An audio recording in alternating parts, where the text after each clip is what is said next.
What is up, Los Angeles, and welcome into the LA football show. High energy day 3, live from Vegas. Got the shades on. We're going. We're live. We're going. Yeah. All right. Welcome. I'm up. Welcome. I'm up. All right. Fellas, how we doing? I'm doing great. Day 3. Day 3. We survived the weekend. We did. I mean, technically, we're like now actually in the weekend. We just started the weekend, and yet has we begun. survived. What day is it? Saturday. All right. Yeah, we There are we go. Saturday, the last day of April. But we're coming to you live from Las Vegas, the Link Hotel and Casino, right by Draft HQ out here. And we're going to really just dive into the Rams, Chargers, but also Trojans and Bruins that have been taken here in day 3, as we are, probably hour and a half from the draft being done. We're deep in the 6th round. But, fellas, let me ask you, Jamal, I'll start with you. I mean, how do you think, looking at past drafts, how do you think Vegas has done in hosting this draft event? I think they've done a great job. I mean, obviously, Vegas is just such a special place. I think they could have maybe gone a little bit bigger. I wasn't sure what exactly they were going to do with the water fountains and the water body in Bellagio, and it felt like there were some rumors with gondola rides and red carpets and things like that. So that felt a little tabled. But I think overall, it was a solid performance. Yeah, it was little. I mean, I don't want to say it's still the setup's nice, but where they actually have the draft stage is just kind of an odd, like, it's like almost like a just back parking lot behind. It seems like an alley. Yeah. It could have been better. I thought it was going to be like on the strip, like Las Vegas Boulevard, right there at Bellagio, or like even if it wasn't in the water, like on the walkway there or something like that. But it's literally like behind all the casinos, like back behind where Caesar's Foreman is in like the parking lot. So that was a little strange, but they still did good, I think. Your thoughts? Man, there's no better place to hang out for a couple of days. I'm so happy we're headed back to Los Angeles and back to my bed and my boring life where I'm not out till 5 o'clock in the morning. Yeah. We were actually talking about the combine when we were on our way out here, Ryan and I. Yeah. And how great it is that Indianapolis is a small city where everybody ends up at the same 3 restaurants. Mm-hmm. Las Vegas is not that way. People are spread to the different winds wherever they want to go, whatever sin they want to find, they're going to find it. Yeah. So we didn't end up bumping into, other than Dirty Chai Decker. he bumped into some people. Yeah. Literally and figuratively speaking. Names will not be named. If you watched yesterday, though. Cleveland. Oh man. So this just became Gossip Girl, by the way. XOXO. We went and got some fantastic pizza last night at the Cosmo. So good. At the Secret Pizza spot there. Bumped into an Angelino there who was not in town for the draft, in town for a John Legend concert. Handing out cards for the Los Angeles Football Network. We're gonna turn LA into our town, our city, our network. That kind of thing. So my last thought on Vegas so far, I think they overall did a very good job. I mean, for what we kind of expected, but just Vegas in general, like when you think of last year, it being in Cleveland, like the center focus of Cleveland for that weekend was the NFL draft. Right. Being out here in Vegas, I mean, there's obviously a ton of people here for the draft. It's the most packed I've seen the city since I've been coming for the last decade. And there's jerseys everywhere, but it still felt like the focal point was still partying and gambling and pool parties. And then the draft was also here. And it gave people an excuse to come to Vegas. It's like, oh, I'm going for the draft, but I'm just going to be day drinking all day and having fun. Whereas when you go to a city like Cleveland or next year in Kansas City, I think the focal point will be the NFL draft. That's definitely. Nobody's going to Kansas City to have a good time. Yeah, they're going for barbecue in the draft. Yeah. I think let me ask this informal poll: who's the largest representation of a fan base that you've noticed out here? Not including the Raiders, right? Obviously, Raiders, yeah, because they live here now. Go ahead. I've actually seen a lot of Broncos fans. Yeah. I was gonna say Broncos. That surprised me, but the Broncos have come out strong here. I've seen a lot of the Broncos. Yeah, Broncos. I've actually, and I'm not saying this to be biased, but I've seen a lot of Rams and Chargers fans. Yes. Like I would put them in the top 5 to 7 category. I've seen a ton of Niners fans. Niners fans. Okay. You're right. A lot of Niners fans. Yeah, that's fair. Red and white out there. That's fair. But you know what? I'll be honest with you guys. And I don't know if you guys agree. I think, Rams, Niners, there's been some really notable spikes. But if I had to break it down, I would say 80% of the representation is AFC. Yes. Oh, interesting. If I go, if you break that down, I think you've got some spikes on the NFC side, but I don't think there's been much NFC representation here. And I don't know if it's because Las Vegas is an AFC city or proximity to the division, or to some of the divisions, but it's interesting that I've seen a lot more AFC than NFC. Can we get a Venn diagram of like people who like to party in Vegas and NFL fans? Yeah. AFC, like, is there an AFC contingent that? Somebody get on that out there. AFC fans just rage more. Is that what you're saying? I think AFC people are a bit more fun than NFC people. That could be. I think when you look at a lot of the AFC, and I'm probably gonna sound like an idiot because I could be wrong, but I feel like more of the AFC is like kind of middle America, whereas like the NFC is more coastal on each side, right? Obviously they break them down: AFC West, AFC East. I think there's some really fun AFC towns. Like if you think about, obviously, we're Cincinnati, Vegas. I mean, even Denver. when you think about like the Chargers, for instance, having spent so much time in San Diego and then coming, so there's still those San Diego roots are there. Miami's more fun than Tampa Bay. New York is New York. New York has both. Yeah. LA has both. What's one in the middle where it's like there like a Denver. Kansas City. Denver is more fun than Denver's a blast. Kansas City, I've heard good things. I've been to Kansas City for like a day, so I didn't really get to experience it, but I don't know if I'd call it like a fun party destination. But even if you think about like the NFC Central, for instance, right, or like what used to be the NFC Central now is NFC North, NFC South.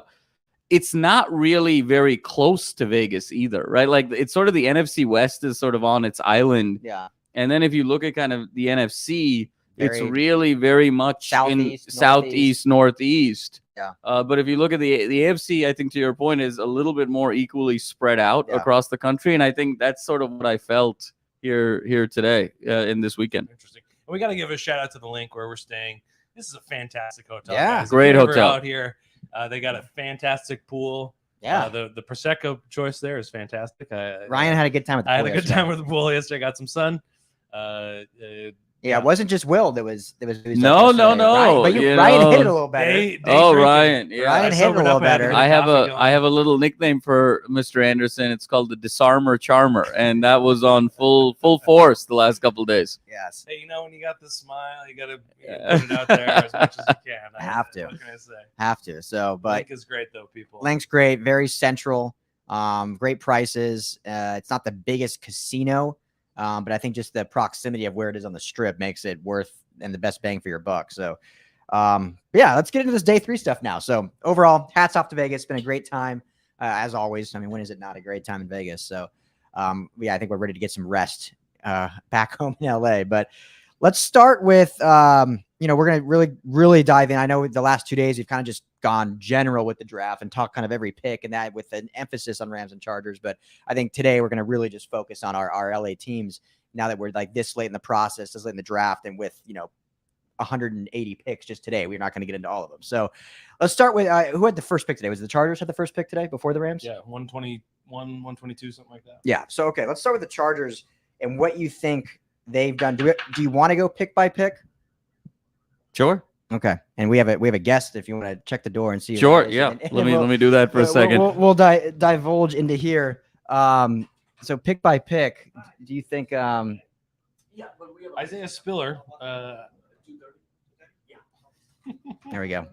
Thank you. I had a feeling that was going to happen too.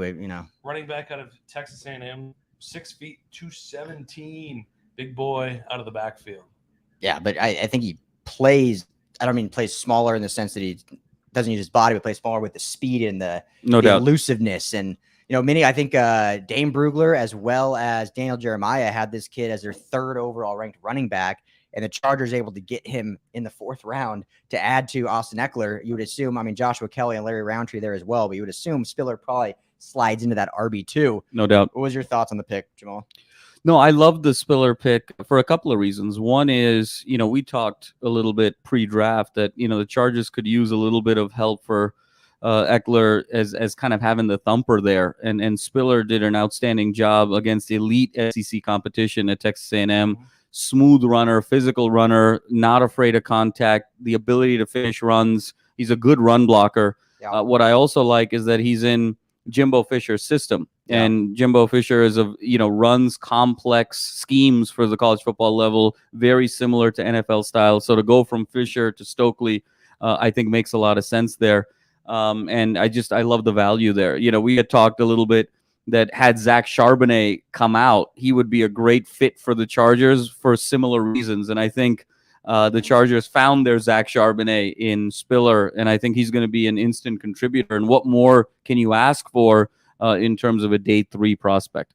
He's got 3 seasons at Texas A&M, almost 3,000 yards combined. That's great. That's great production at that school. Fantastic pick. And the Chargers are actually on the clock right now, round 6, pick 195. So we'll jump into this pick once it comes in. But of the running backs taken, which there's been quite a few now. They've all kind of stacked up in this 4th, 5th, and 6th round. How do you rank his fit? Because I know we talked yesterday about James Cook with Buffalo. We love that fit there, and he can be arguably the best rookie fantasy running back just because of what he'll be able to do and the size and speed that he has as he kind of takes over that backfield. You'll have Singletary there as like your kind of change of pace guy, but Cook could be the bell cow. But then you look at Kenneth Walker to Seattle. You look at the Arizona State kid went Rachaad White to Tampa, which is a great fit. How do you rank Spiller's fit with the Chargers versus the other running back fits? That's a great question. I think that for me, at the top is Cook. Yeah. I think Rachaad White is a close second with Tampa. And then I think that Spiller potentially is the 3rd best fit at the running back position for the Chargers, given A, what the Chargers needed, and B, what the Chargers are looking for in terms of evolving their offense. I think that this was a really nice fit. I think it's the bronze medal fit of running backs to their respective teams. Love that. Yeah, I agree. Shout out Alfred Rowe, says he loves the hangover look. That was the goal. I want to comment on that, and I want to hear your thoughts too. But quickly, Chargers took Georgia offensive lineman Jamari Salyer, just to kind of keep adding depth, stacking bricks. And I think the Chargers at this point with Telesco, and I think it shows how much say Staley has in roster construction because they've kind of shifted for what they've done in years past, and they're building the trenches on this team. We saw it in free agency by adding Sebastian Joseph Day, by adding Austin Johnson. And then now we've seen it in the draft, adding now this is their 3rd offensive lineman taken, I believe. Is it their 2nd? Obviously, Zion Johnson was the first pick. Second. This is their 2nd. Yeah, third line position, but second offensive line. Yeah, because we'll get to the other defensive tackle they drafted later. But and it's such a Staley thing to go for a safety in the 3rd round. Yeah. Oh, yeah. With JT Woods. Yeah, we talked about him yesterday, but that's a great fit as Staley uses safeties all over the field. And now that allows you having more depth, but allows you just to do more with Derwin James as well. Is our friend making the pick? Our girl right now is on TV, Jennifer Mills. Jen Mills announcing the pick. Fantastic follow on Twitter. Yeah, let's listen in.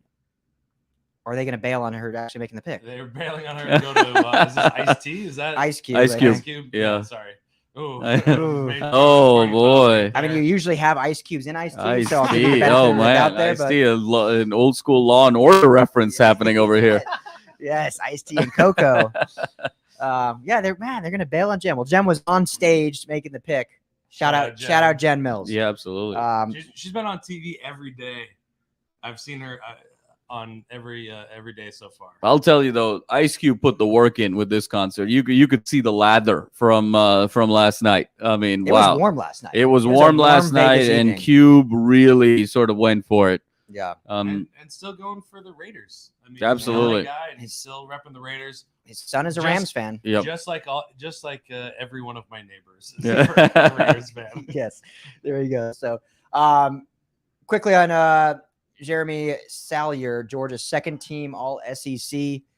I'm just gonna be honest. I don't know a ton about this kid. I obviously played for a good program there, the national championship program. So I don't think you can go wrong when you do a pick like that. I don't want to put anyone on the spot. Does anyone have any thoughts on this kid or kind of what he brings, or just kind of going with the pedigree there coming from a school like Georgia? Well, I think that we saw shout out Will Decker, 86.6 PFF grade. Yeah. So, make sure you get that in. You know, guys, we just really Absolutely. like this What's guy in crazy is Yeah. PFF Yeah. gives them. You know, Madman, Salyer was 86.6 on PFF, the third highest win ratio of all offensive linemen in the draft, No, but I think Salyer is a guy who obviously championship pedigree. A lot of, it's a run first offense with Georgia, so he's experienced in the run blocking game. And even regardless of who Georgia's quarterback was, whether it was JT Daniels or others, Georgia didn't really have a problem with sacks and pass protection. And so Salyer was sort of a big piece of that line. And I think he's going to be a nice rotational piece for the Chargers moving forward. Yeah, it kind of reminds me of sorry, do you have a thought on that? I mean, just going back to Brugler's big board, number 4 overall offensive guard. Yeah. Really? Yeah. Wow. And I think 4th overall at guard. That's great. Yeah. So I was going to say, it kind of reminds me, not necessarily comparing the players, but 2 years ago when the Rams were able to get Tremaine Ankrum out of Clemson in the 7th round, it's the same thing. You're going for the pedigree from the program they come from. It's a big body that started a lot of games. And that was Ankrum was on that national championship Clemson team. And now you have Salyer on this national championship Georgia team. So, I mean, why not? It's not a bad ad in the 6th round. Well, it's similar to what the Rams did with Logan Bruss from Wisconsin, right? I mean, you're going for the pedigree at that point, right? And I think once you start getting in the middle to late rounds, you've got the measurables to go off of, but you need some other proxies as a differentiator. And this is where sort of brand of school can really make a big difference. If this kid was playing at Georgia Tech instead of Georgia, he might not get picked in this spot. Yeah. So, much like life, where so many employers look at the school that you went to, fortunately or unfortunately, you're kind of seeing that play out a little bit, in particular in day 3 of the draft. Yeah, because there's that saying, draft the prospect, not the helmet. Yeah. But I think round 6 and 7, draft the helmet. Because you're taking a flyer on the guy, and you just need more data. Yeah. So, but overall, I like the pick. I want to go back to Spiller real quick, because I agree with you. I think this is definitely top 4 or 3. You said bronze medal fit. The Chargers last year could not find their true RB2. I mean, they tried every game. It was like, okay, 1 week, Justin Jackson was your RB2. The next week, Joshua Kelly was your RB2. The next week, Larry Roundtree was your number 2. And when you're having that inconsistency, and then that you're only getting 3 to 4 touches anyway, running back's about rhythm. I mean, you talked about Kenneth Walker, how this guy needs 15, 20 touches to really get going. I'm not saying that an RB2 is going to get that, but they need consistency week to week, saying, I know I'm going to get my 4 to 5 touches every week, and then I can really kind of find my rhythm to be that complementary back. Well, now with Spiller, I think the hope is that now they can finally officially have that, because when you're the 3rd overall rated running back by a lot of drafts analysts, and you had the most prolific career at Texas A&M, getting back-to-back 1,000-yard rushing, but being a threat in the passing game. And I think this was a home run pick. And Ryan, what I like about Spiller and getting the consecutive 1,000-yard seasons, Spiller was never the feature back in the Texas A&M offense. Yeah. He was always sharing. Jimbo really believes in the 2-headed monster approach at the collegiate level. So he is familiar with how to share a backfield. He understands how to sort of, in limited touches, make a big impact and sort of wait and pick and choose for his spots that right way. And so that's what I really love about this. And let's parse some numbers here. He's 54 yards away from having 3 1,000 yards season. Absolutely. As an 18-year-old. Absolutely. System, and never having been the featured back. Not even 21 right now. That's fantastic. Like you talk about longevity. I mean, he's got a lot of carries. He's taken a brunt over that time period. Do you have his carries in front of you? Oh yeah, you do. Yeah. But 542 total, but under 200 every season. So I mean, that's good on a per season basis. But but he's young. He's young. I mean, he started in 2019. He's 18 years old, almost 1,000 yards. And he's a big dude. 6'2", 217. And you're talking about multiple 1,000-yard seasons, playing in the SEC, sharing a backfield, and producing in big games. Alabama. Absolutely. And A&M was in a huge bowl games the last couple of years. This is a great pick. The Chargers have the potential to be scary good. Yeah. Okay, scary good if everything meshes together. So I think this was a real home run. And again, I think it's my bronze medal fit at the running back position. Yeah, and obviously gold medal is what? Gold James medal Cook. for me was James Cook, Yeah. and silver was Rashad White going to the Bucks. Yeah. Where did the Iowa State kid go again? I know he was the first back taken. Brees Hall, he went to the Jets, I think, right? Jets. You're right. Which fit wise, I don't love it just because they already have. I don't love it, and I don't really, especially it's a good pick. It's a good pick, but yeah, it's I think the Jets have so many different needs. It's not like you can sort of pinpoint what Brees Hall is going to do. Yeah. Cook, White, Spiller, you can sort of pinpoint what their statement of work is going to be this year. And that's why I really like it. This dude on the TV right now has become the darling of this draft, I think. Oh, good for them for having him on. Absolutely. Sam, what was his last name? Sam White, maybe? Well, yeah. I don't know, but he announced the Giants pick and was just so fired up. So good for him. But yeah, the Chargers are quietly, because usually when you kind of are addressing offensive line and back end help, there's not the shine that people talk about. The Chargers are quietly having a very good draft so far. So moving on from Spiller, get to our UCLA guy, Tito I always say it wrong. Tito Ogbonnia, yeah. Who this, again, I think this is a home run pick for the Chargers in the pick 17 in the 5th round. Guy that from UCLA, we know him well. I'll start with you, Jamal, because obviously you're our UCLA guy. But I think they get a guy that can pass rush from the inside, is a good run stuffer. And again, the Chargers are going after fortifying the trenches and going after it. No, it's a great pickup. He was Ogbonnia was the anchor of the UCLA D line this year. Absolutely, as you mentioned, an incredible run stuffer, huge body. He actually performed extremely well in his one-on-ones at the Senior Bowl with some elite offensive line competition that's already been drafted. The knock on Ogbonnia has been that his pad level sometimes gets a little high, but that's all coachable and fixable. And he is, if you take upside into consideration, the ceiling on this guy is what Odigizua was, for the Bruins the year prior. Yep, and, he's been, such a stud in his rookie year. So again, in terms of value of what the individual can currently do for you, B, the fit and what you need, and then C, when you think about, hey, if all the chips and the stars line up, what's the upside? It's check on Ogbonnia. I think another phenomenal pick here. So you look at the Chargers' depth now on the D line, and I'm not saying this is the order they'll start in, but you got Jerry Tillery, Sebastian Joseph Day, and Braden Fahico, Christian Covington, Austin Johnson, Jamal Davis, and then Tito Ogbonnia. That's good, solid rotational players, because you don't have that like star, you don't have that Aaron Donald, or you don't have that Jermaine Johnson or any of that like star name brand. But Sebastian Joseph Day is a phenomenal run stuffer. Austin Johnson was great for the Giants in his career. Now he comes in for depth there in the nose. Tillery still has some ceiling there. I know he's been a disappointment overall being a first-round pick, but there's still something there. And then you add a Ogbonnia there, and it's all of a sudden you got real good depth at a huge weakness from last year. Not to quote Bill Belichick, but you need guys to just sort of be able to do your job in this type of a scenario, because you've got these two anchors, obviously, in Bosa and now Mack.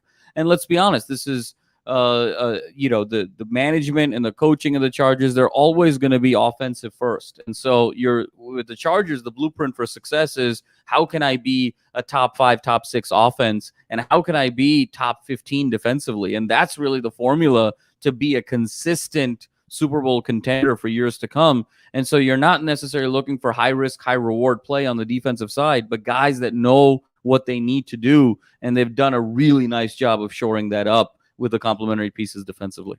So you're looking at team needs for the Los Angeles Chargers. According to ESPN, that goes offensive tackle, tight end, inside linebacker, guard, defensive end. In this draft, they've addressed one of those, and one of those twice. Yeah, let's say. Obviously, you're not getting in the 6th or 7th round. You're not picking up a tackle that's going to be your starter. Mm-hmm. You're not going to, probably even not even a tight end, maybe an inside linebacker. We're thinking very highly of this draft. ESPN is not, according to team needs. Staley's one of the smarter coaches out there. Absolutely. I'm going to trust that JT Wood, safety out of Baylor, is going to be a fantastic addition to this team. Is there any questions about the Chargers addressing those needs? That's a great question, because I think when you went into this draft, clearly the biggest need was right tackle. Yep. You could say guard was a need as well, but clearly from a fan and media perspective, right tackle was the biggest need, and they haven't taken a tackle. Now, they obviously took a guard with their first pick, who was at the time the best player for them at that spot. Like they would have reached on taking a tackle who was taken there, unless you were a big Trevor Penning fan, which I know a lot of Chargers fans were not anyway. So then you look at it from a different perspective, and you kind of almost just have to trust kind of what the coaches are seeing.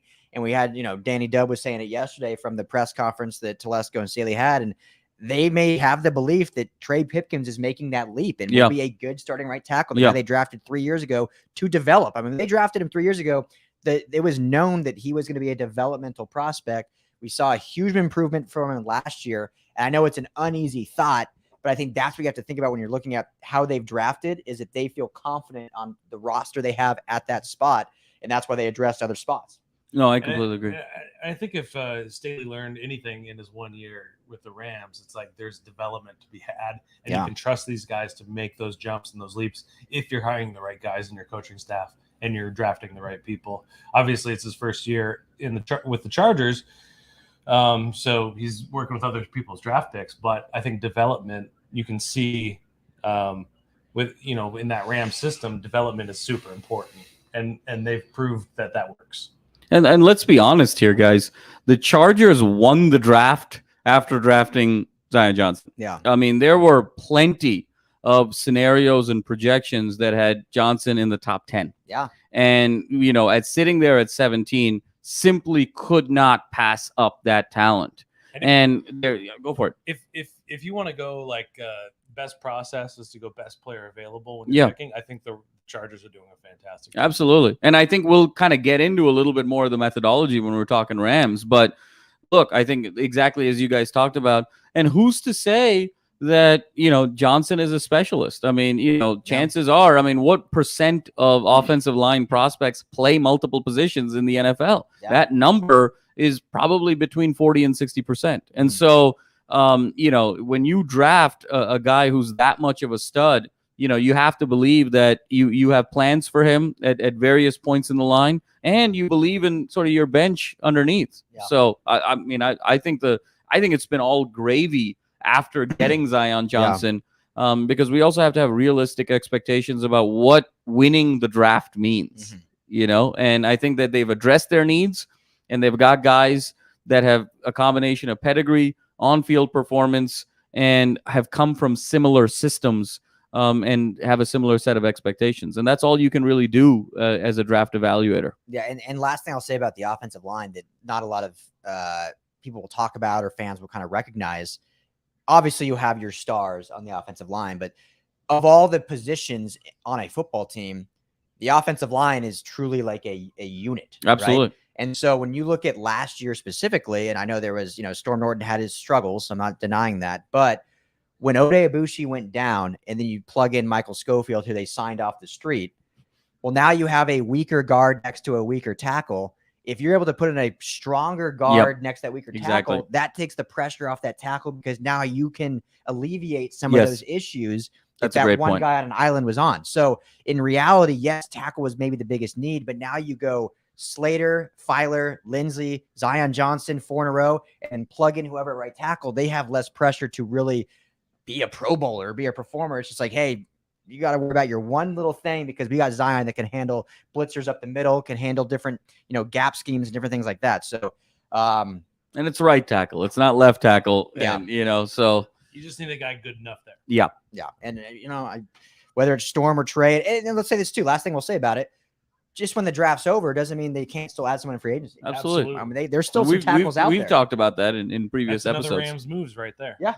I mean, there's still tackles out there on the free agent market that they could bring in, and undrafted guys that all of a sudden surprise you. So Corey Linsley, remember, was a 5th-round pick, and he's now an all-pro center. Like, they could turn one of these guys into something. So overall, I think it's good. We already talked about Salyer when he was drafted, so no picks since then. They do have a pick. I'm probably coming on like 13 picks, so we can jump back to the Chargers in a bit. But should we transition to the Rams now? Let's do it. We're getting kicked out of here in 24 minutes, so... True. How long have we already been going? Yeah, we're already 30 minutes in. All right, let's do it. So love it. Rams, 3 picks so far. They have 4 remaining. They have done some trades. They've actually traded up in this draft, surprisingly. Very unsneedy. Yeah, unsneedy. They traded back, traded up. Sneaky unsneedy. So Sneaky. at this point in the draft, they will end up with Keontae Ingram just got drafted by the Cardinals. So USC man off the board. There we go.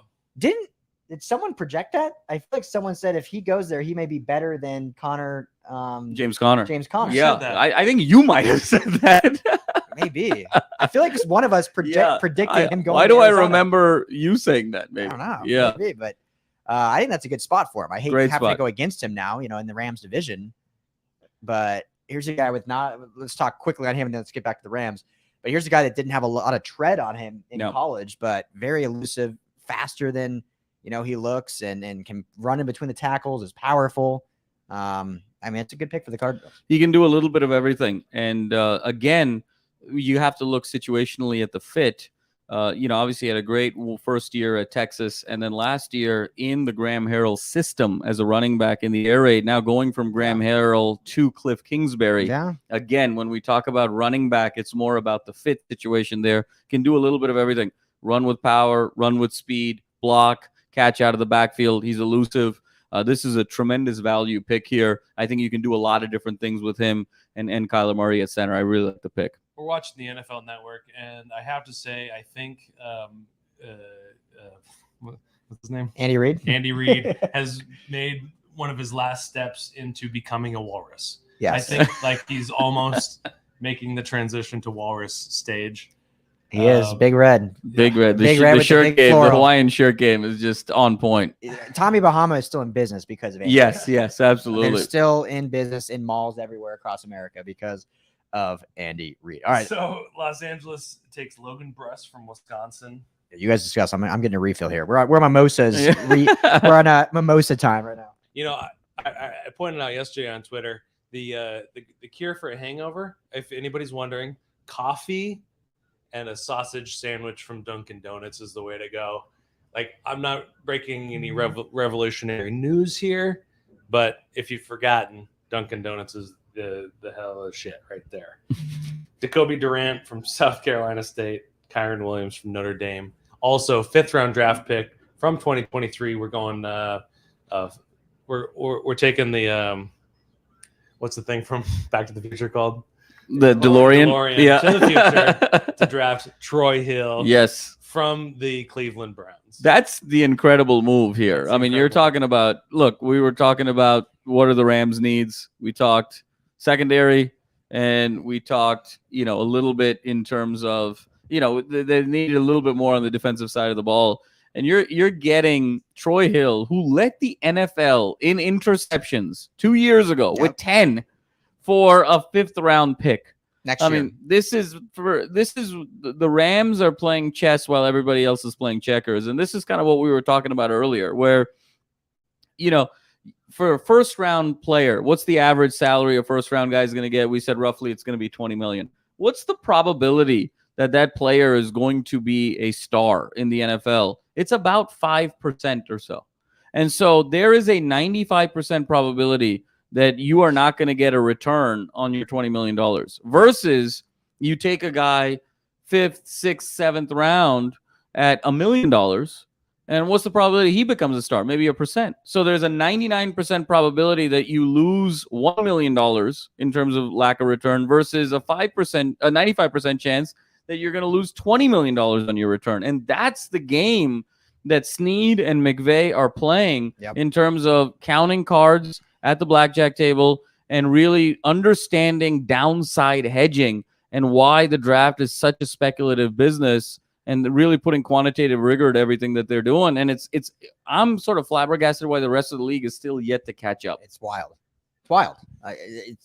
They've proven for the past essentially 4 seasons, obviously winning the Super Bowl, going to another one, but being a winning franchise since McVay's been there, that kind of what they're doing is kind of working. And you would think other teams would catch on. So it's either the other teams aren't good enough at evaluating and developing talent in those mid rounds, or they just are too stuck in their old ways to really branch out and do that. A big question is, what is Cleveland thinking? Like, why are they letting him go for such a cheap price? So Cleveland, what was weird about Cleveland is Troy Hill was not really utilized last year in Cleveland. Like he went from a huge instrumental piece in the #1 defense in the league with Los Angeles in 2020 to kind of an afterthought in Cleveland. He was paid $7-8 million per year with the contract he signed. That's right. As a free agent, but really wasn't used as that primarily slot corner. I mean, up until recently, I've always put Kevin Stefanski among the best thinkers among coaches, and now I'm starting to question that. I mean, I don't know what they're doing here, but I mean, shortly before that deal went down, Jacoby Durant was drafted, and if you think about the team needs for the Rams, we were going into it thinking cornerback, edge were top priority. Yep. They ended up going on the offensive line, which I think was a great move. I think Logan Bruss is he's an upgrade. He brings a really big body into the middle of that line, which is going to help their run game.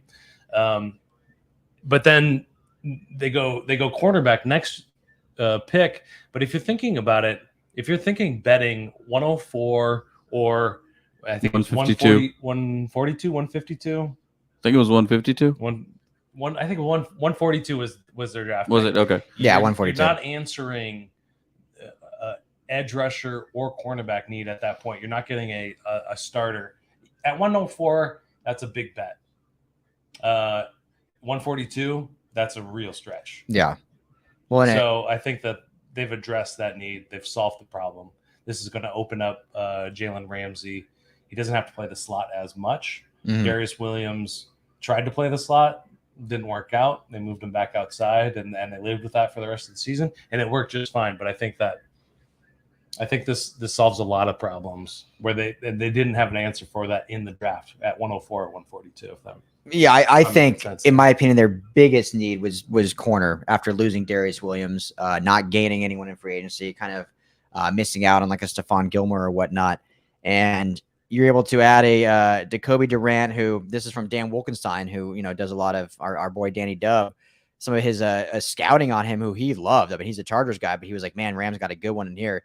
12 picks in his collegiate career, great instincts, cuts off receiver routes quickly, great click and close, sniffs out bubble screens, swing passes very well, ball hawk mentality, stays connected to receivers well, especially on deep cover, and he was first team all MEAC. So you get a kid out of a small school that's kind of a project similar to a Robert Rochelle last year, but then moments later, then you trade it fifth next year to bring back Troy Hill. All of a sudden, your biggest weakness is now an afterthought. Like you're set there with having Troy Hill in the slot or the nickel, having Jalen Ramsey just doing whatever you want him to do. And you kind of have this fun young battle between David Long, Robert Rochelle, and Jacoby Durant as like, now there's your CB3. It's like they're just building on what they needed. I think it was a great. And what's interesting about Durant was not only was he first team all MEAC, he was MEAC Defensive Player of the Year. And granted, it's a smaller school, it's a smaller conference, but for a cornerback to win Defensive Player of the Year in his conference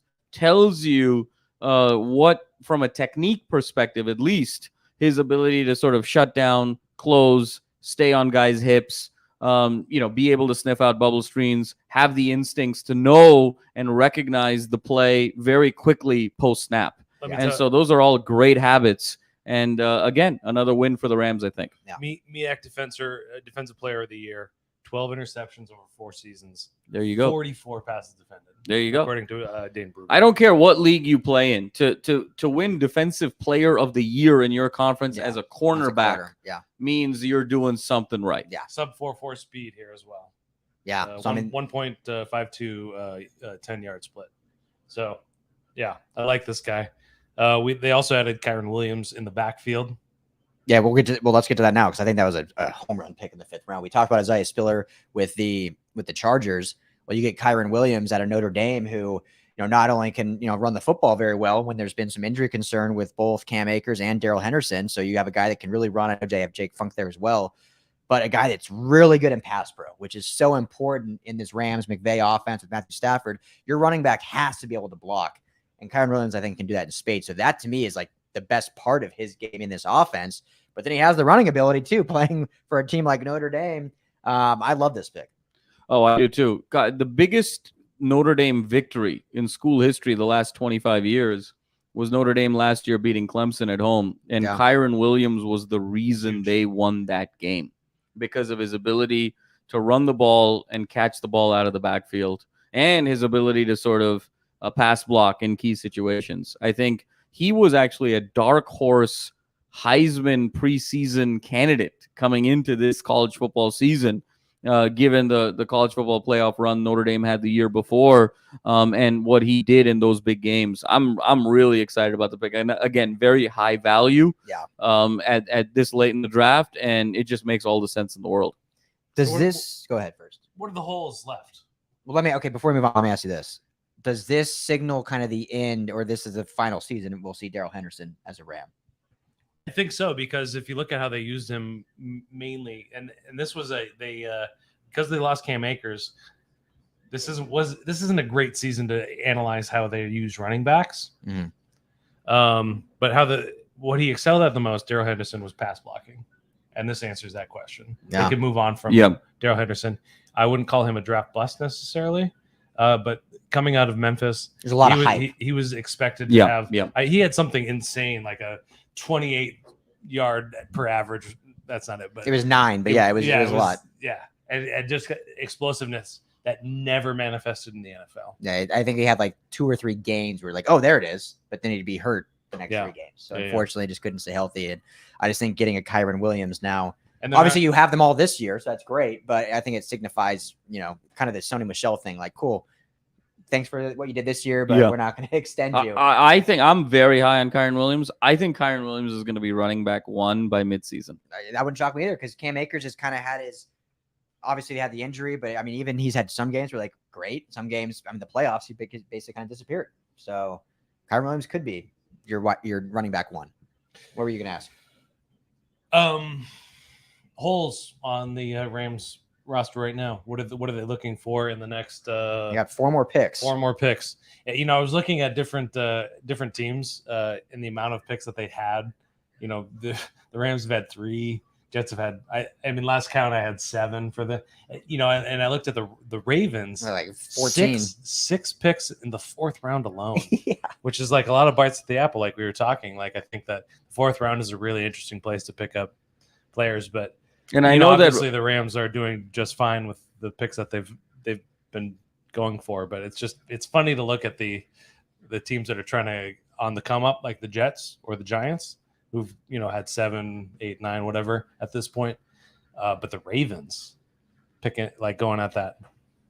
Well, the way you're talking about the Ravens, and I know we're keeping it LA focused today, but just for 30 seconds, I really wouldn't be surprised if the Ravens make a run at Deebo Samuel. And especially given how well they have drafted, the quantity of picks and then the quality of execution on those picks, I think they've collected a lot of draft capital and a lot of opportunity to do some interesting things. They still need a receiver, and Deebo would just make all the sense in the world for them, with pairing him with Lamar, all the things they like to do with multiple backs in the backfield and kind of playing off the tight end. That could be a dream and it's a come trade true to the matchup. AFC, so it makes more sense.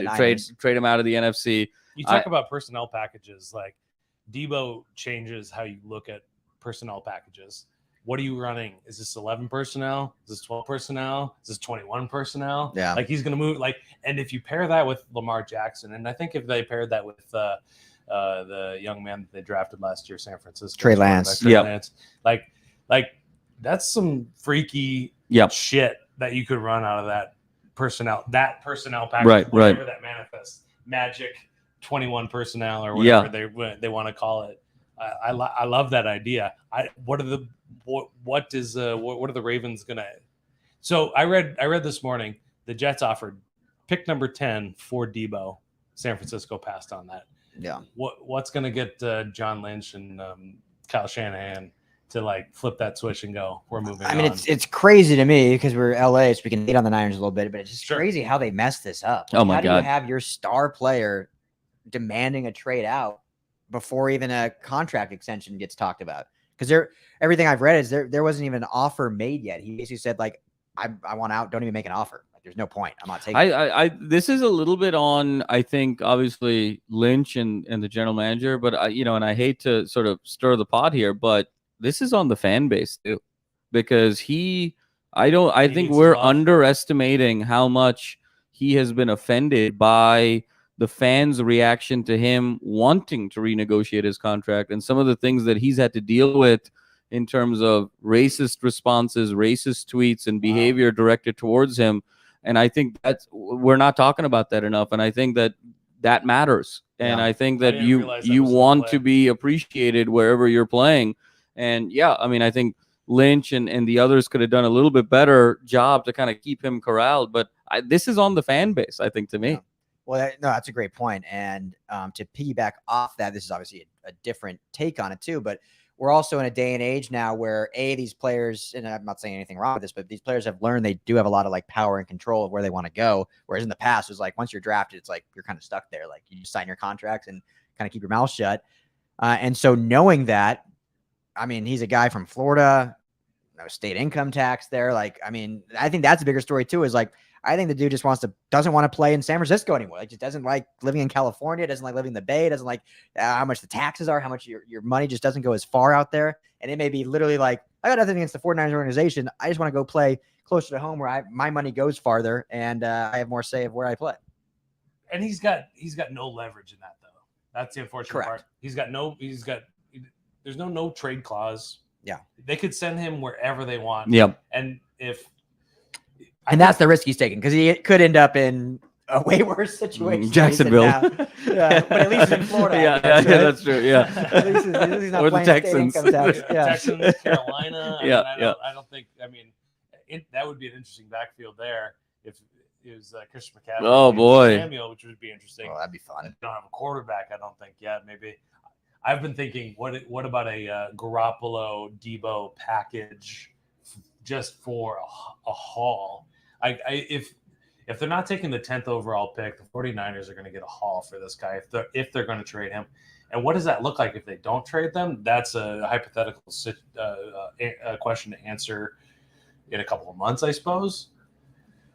But like Debo is not in a great position, and he played his hand real hard, real fast. Yeah, it's gonna be real awkward in training camp if he doesn't get traded. Yeah. If he even shows up, which he might not. But I think in his particular case, it's you kind of got to go strong now. Like obviously he played his hand early, but I think he's kind of playing the game where, I'm going to be a disgruntled distraction if you keep me here. And it's all, that's the compelling reason to kind of get the haul moving forward. And the only thing else I'll say, Skinny T, is that the Ravens arguably run the most unorthodox offense in the NFL. Yeah. And the fit's there. Debo is arguably the most unorthodox offensive weapon in the NFL. And I love the fit. I think the fit is there. But they got Hamilton, they got Ojabo, they drafted really well. How bad do you want this guy? As presently constructed, you can't take the Ravens seriously as a Super Bowl team right now because of just the lack of wide receiver talent. We were looking at the wide receivers. Yeah, they fall. If they fall behind 10-0, it's game over. Yeah, it's pretty big. They can only win one way, and so wishbone or something. 97 Nebraska offense here. Triple option maybe. But they got it. They got to do something to sort of get some sort of weapon on the outside that can stretch the field a little bit, and if that means giving up some of your draft assets to do so, I don't think draft assets is going to move Debo though. Fair. But getting back to the Rams, I mean, did we lay out what are they looking for going forward with their remaining 4 picks? 4 picks. Yeah. I mean, I think they're they've already gone through 4. Oh, they traded up. So they lost one of those 8. So I think they're going to finish with 7 total. And I think they're on the clock actually right now too. So we'll kind of how we'll wrap this up. I think the Rams have 2 more picks and the Chargers in the next 10, and we'll kind of wrap up with that. And we can let the 7th round kind of go on, and we'll just tweet about it and stuff. So, but I think the Rams are in a spot where now you're literally just taking BPA or who you really fall in love with, because I don't think they really have a hole right now that they truly need to fill. I mean, maybe add another receiver for some good depth there. I mean, I know you have your big 3 in Cup, Allen Robinson, and probably Van Jefferson. There's still the idea that OBJ could be back at some point potentially if he wants to come back, and then you have Tutu Atwell and Ben Skowronek and that. But you probably maybe want to add another body to that room. Tight end is a position they can potentially add because after Tyler Higbee, you have Kendall Blanton, and then you have Jacob Harris, who's kind of more of a receiver in a sense. That even McVay said he's going to be kind of slotted as an X receiver, not a tight end. And then, so I think that's a position they could probably add some depth to.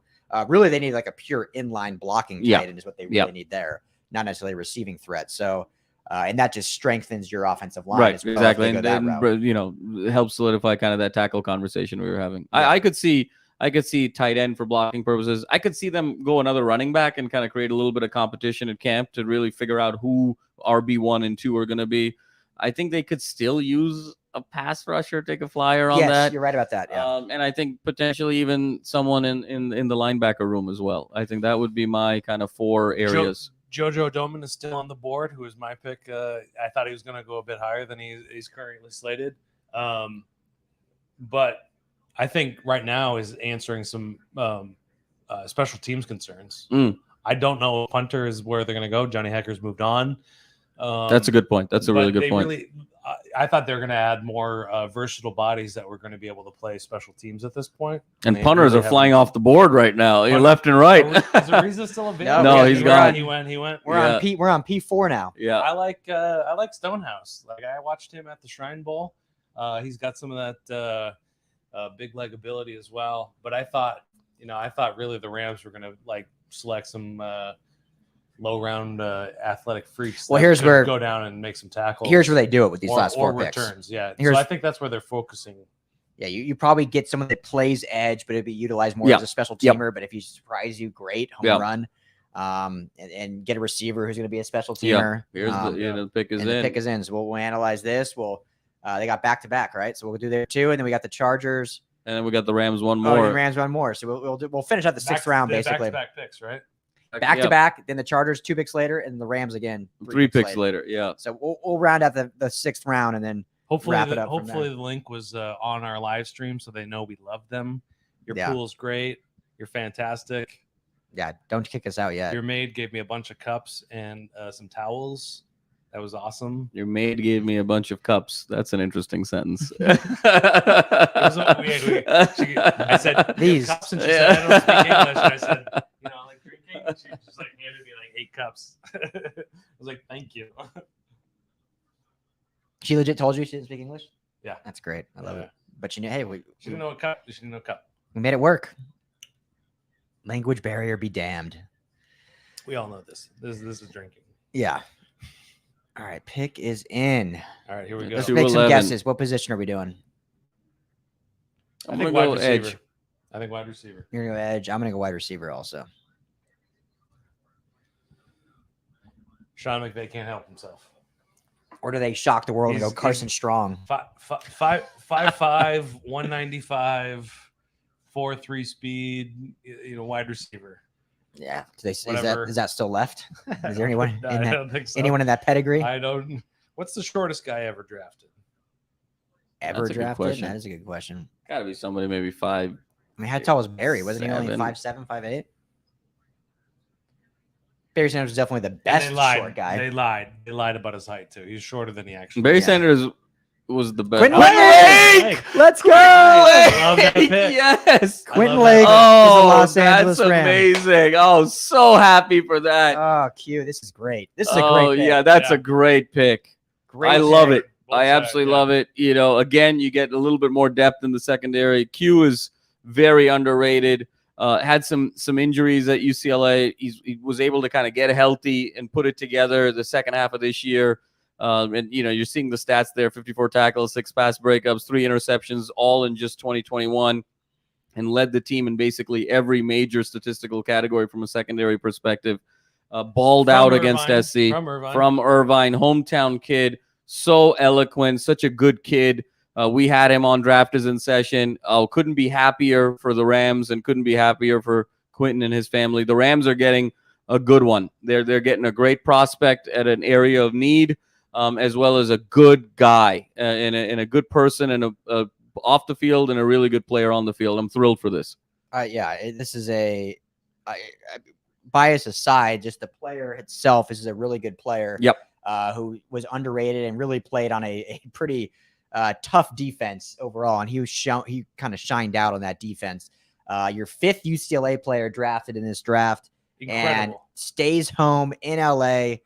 We have a connection with him now with LAFB. I think we already, now this is official, we're going to have some stuff in the works with Q. Yes, absolutely. Some fun stuff that we can do at LA Football Network. But I'm thrilled. We were hoping so bad one of the Trojans or Bruins was with the Chargers or Rams, and now we get one Bruin with the Chargers in Tito Agbania and one Bruin with the Rams. It's going to be fantastic. And again, that Jerry Ozanero defense at UCLA was atrocious in the secondary at the corner position. Quentin had to do a lot in terms of recovery of pass coverage, closing speed, being the thumper back there. He's a guy who's going to be very prepared for competing at the NFL level and in camp. Just couldn't be happier for the Rams. Great pick again. All right, pick is in for 212. Last note on Quentin Lake, Twitch. I love that word. And your ears got to perk up when a team like the Rams or the Chargers take a safety. Yep. Like, you take notice. Yep. He's got a tremendous length too, Skinny T, and that's his ability to sort of close. Right, as a safety, you have 2 options to be able to close. Is it speed or is it length? Mm-hmm. And Quentin Lake has exceptional length in terms of, and that's why he led UCLA and was a top 5 in the Pac-12 in pass breakups. Trying to find him on Twitter here. I can't remember his handle. We're thrilled for that's and look, I mean, shout out to UCLA. That's 5 UCLA guys that have been drafted. That's top 5 of schools. They're swinging above their weight class right there. I mean, it's what you look.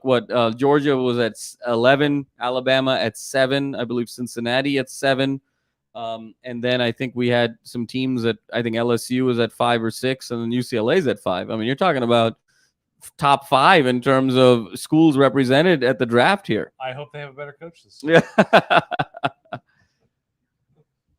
Yeah. Oh man. We're talking about Arizona State. I'm excited. Arizona State has a lot of draft picks this year. Not doing very well though. It's kind of incredible when you have a certain amount of talent.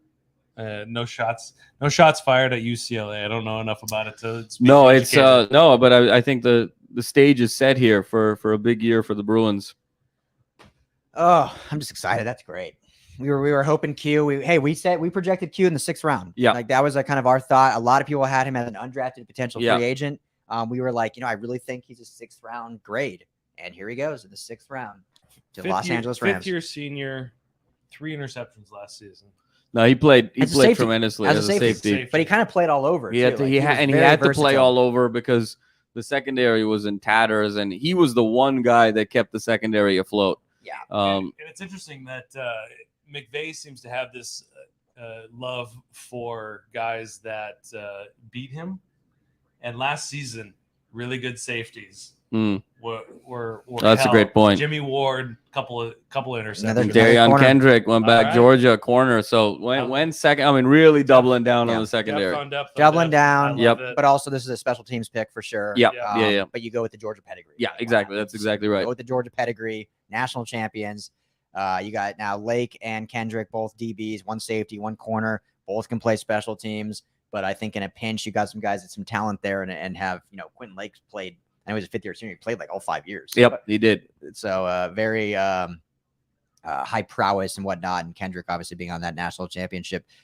Best defense we've seen since, the Miami days and whatnot. So, I like both those picks. He only started 1 year, Georgia. Kendrick did. No, that's all you need. That's at it. Georgia. You can start 1 year at Georgia, So, all right, we got the Chargers next after the Falcons pick, and then the Rams 3 picks later. And in Kendrick's defense, Skinny T, I mean, 1 year at Georgia, but again, I was thinking it was a bad thing. I mean, basically the greatest defense college football has had in the last 15 to 20 years. So does this guy literally have a capitalized P, Fitzpatrick? Like, oh wow. Well, is that Patrick? Georgia's getting close to the record. What's the record for most guys drafted from one school? Because Georgia's at 13 right now. They might. So this is if they don't have the record, we're getting dangerously close to it. Yeah, they have to be.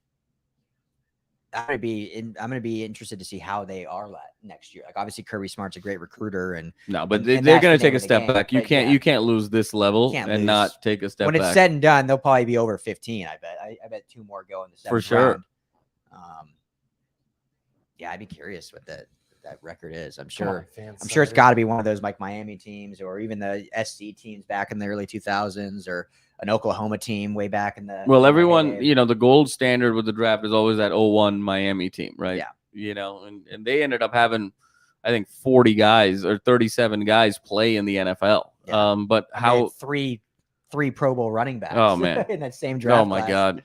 We were having a really interesting discussion about Chargers pick is in the effect of the transfer portal vis-a-vis the NIL, and how what's the effect on Georgia at that point? They get better.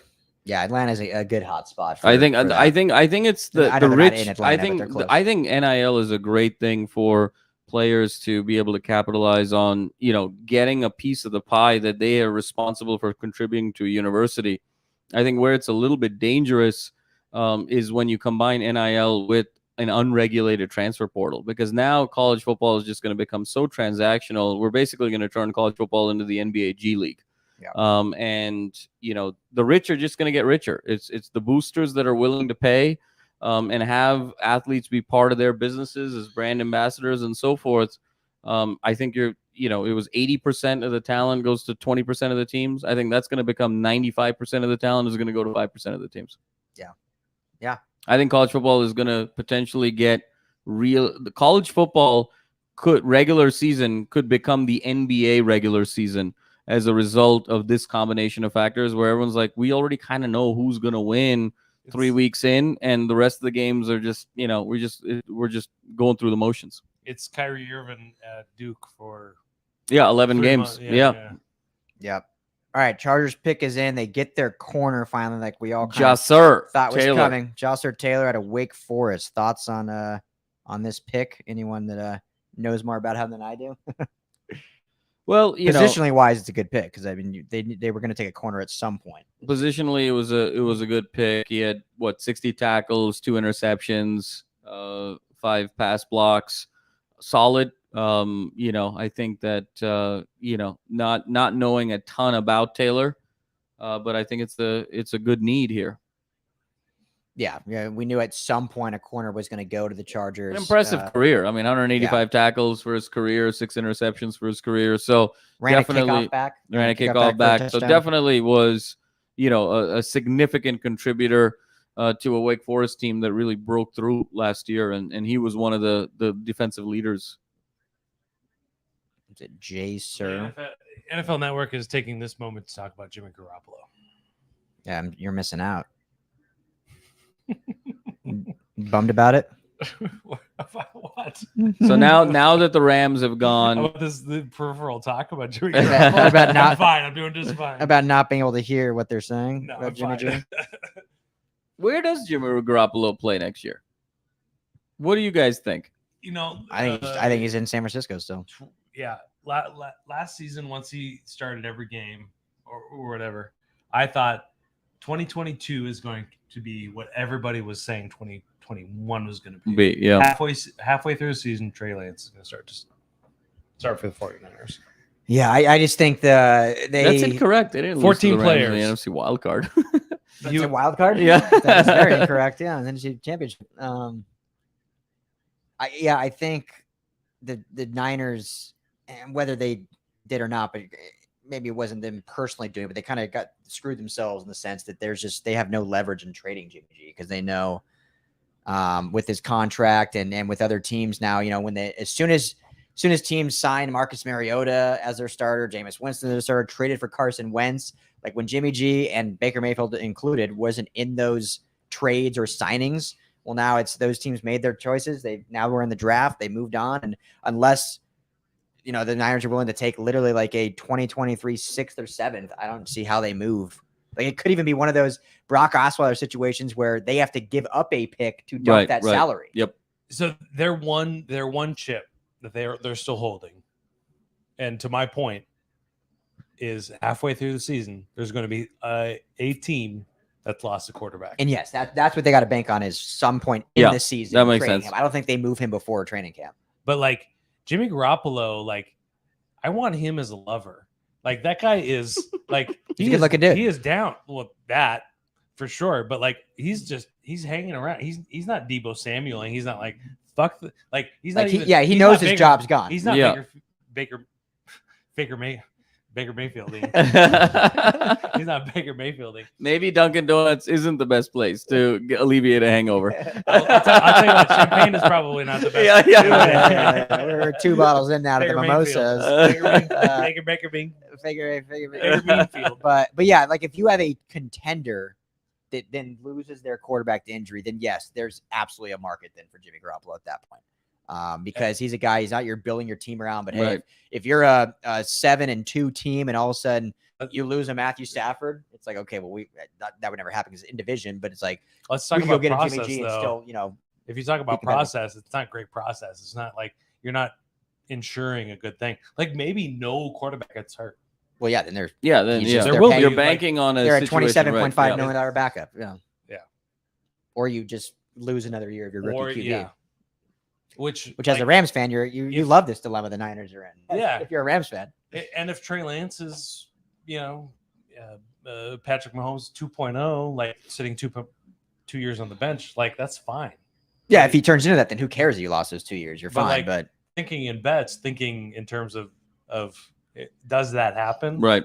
Is he a once in a lifetime generational quarterback? Like, that's a hard ask. And the difference too with Mahomes, and I'm not saying Trey Lance can't get there because I love the raw talent, but I mean, we saw Mahomes play one game his rookie year was when the Chiefs had already clinched against the Broncos in week 17, and you saw it. No, I mean, he lit it up. Okay, this guy's going to be good. Trey Lance played a few games last year, and it was like he wasn't atrocious, but it was like he's not there yet. And if he's still not there this year, will he ever get to that level? And with Mahomes, we also had a track record of college excellence as well. I mean, Lance and had racking it up. Absolutely. It was 1 year at North Dakota State, which is, North Dakota State's the Alabama of, Division I AA. But still, we're talking about a very, very significant level jump.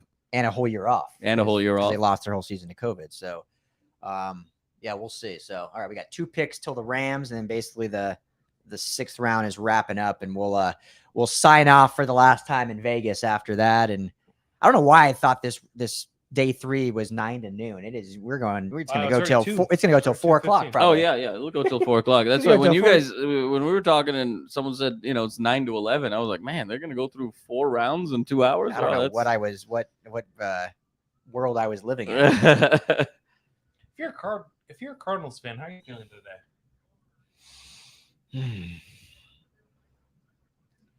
Indifferent. I think we. I don't think anything is going to move the needle for you in terms of feeling until you figure out, what's really going on with Kyler Murray. Yeah, that's fair. Yeah, there's just so much unknown there. I mean, I think they've added some good pieces. I definitely am not on the Hollywood Brown train like Tad is, but when you really break it down, what he brings to the offense alongside DeAndre Hopkins and alongside some of their other weapons, I see the value there. How many games does the head coach have? Kingsbury? I think he has the full season. I think he's got the full season. I mean, they made the playoffs last year. They made the playoffs last year. Yeah, I think he's got the full year. Embarrassingly though. Yeah, they got destroyed. Yeah, and, OBJ had more passing yards than Murray. No, they absolutely got destroyed. But I think he gets the full season, and I think if they continue to plateau, I think that'll be it for Kingsbury. They got so much credit for moving on from Rosen. Who go? Okay, here's a better question in this season because they're both kind of in I mean, Murray's 5th-year option. Who do you think goes first, Murray or Kingsbury? Because what if Murray plateaus too, which he has? Murray's plateaued every year too, whether it was injury induced or just kind of falling off. No, I think Kingsbury. You still think there's enough belief in the ceiling of Murray? When you do something like as passive aggressive as deleting all the pictures from Instagram, like people don't have patience for that. Yeah, and people have lost their patience for Kyler Murray. Cliff Kingsbury is still riding high on that coffee he had once with Sean McVay. Yeah, exactly.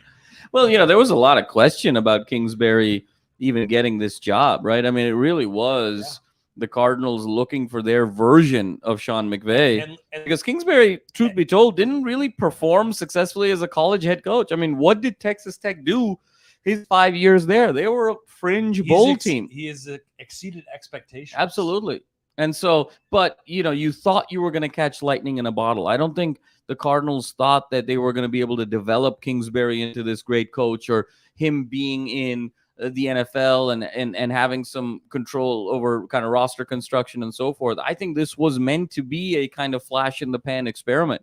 And I think if we have one more year where they plateau, and to Alfred's point, last night where he said, look, the Kingsbury offenses are pretty rudimentary in terms of they're very static on what receivers run on one side of the ball and what they run on the other side of the ball. And that's why when there's enough film on them over the course of a season, that's why they sort of fall off. You have another year like that behaviorally where they jump out 5-1 and then end up, barely making the playoffs or missing the playoffs. You sort of know what you have with this guy and that it's time to move on. Yeah. And I won't say who or what, I'll just say sources, but I've been told that even guys, this was last year, so maybe that changed, but there were guys on the coaching staff that did not believe in Cliff Kingsbury. Yeah, I mean, they did not believe they could he win. never won more than 8 games at Texas Tech. Yeah. So I won't say who, but yeah, they were, from what I heard and was told. I think this is it for Kingsbury. It was a flash in the pan experiment to say, hey, are there other Sean McVays out there? And to their credit, at least it got some excitement on Arizona football, which there hadn't been since Bruce Arians was there with Carson Palmer. So there was some excitement created by that. But 2015, they were 13-3. Didn't win 10 games until 2021. Yeah. Yep. So I mean, so 2015, they went to the NFC Championship. Yeah, that was the Carson Palmer team. That was the loss to the Bruce Arians, Carson Palmer team. Yeah. Yep. If we're talking, we're in 1986. I think that Cliff Kingsbury is safe. I don't know about. I'm polishing off one more for the for the sign off. There you go. Who do you? I don't know. Oh, DeAndre Swift. That's a good pick for the Lions. Yep. DeAndre Swift. That was last year, wasn't it? Yeah, that was a good pick for the Lions last year. That's what I was saying. I wasn't talking about right now. Yeah. No. I'm just saying that was a good pick for the Lions. Yeah. In Kearney Community College in Nebraska. No, I don't know one can hear me, but who would you replace Kingsbury with? That's a good question. Eric Bieniemy is still a name. Just thinking about Bieniemy. Yep. I think he's got more credibility than Cliff Kingsbury, and I think he can do a better job. That's an interesting one. Yeah. I'm just so somebody I was thinking about earlier today. I was like, who was that? Anyway, I'll think about it. I'm just so mixed on Bieniemy because the fact that he hasn't gotten a job. I know everyone. Yeah. We're not going to get into. I don't want to, but everyone talks about that. But I think there's a deeper. I think there's some question about what is Bieniemy's job. Right, like, is he the primary play caller? Is he not? Is he the? When you have an offensive-minded coach? Jason Brown said exactly. Super Bowl. He said, well, he doesn't. He calls 5 plays a game. Right. And so does the rest. I think there's some haze around what exactly is his job and what is his contribution to the success. I think we all recognize that he is certainly a piece of the puzzle that has made the Chiefs the Chiefs. But what exactly does he do? And when you're talking about a multi-million-dollar, tens of millions of dollars investment, you kind of want to know what the guy's, what the value really lies. Here's what I'm thinking in my mind's eye. I think it's probably the thing that makes sense aesthetically. Byron Leftwich. Yeah, no, I was thinking Byron Leftwich as well. Yeah, like Arians guy. For sure. Back to that. Yeah. That could be. Did I want to talk a little bit more on that, but did the Rams trade their pick? I think so. Or did we miss it? No, I think they traded it. Because they should be picking now, right? Or no, had already picked, and I'm not seeing any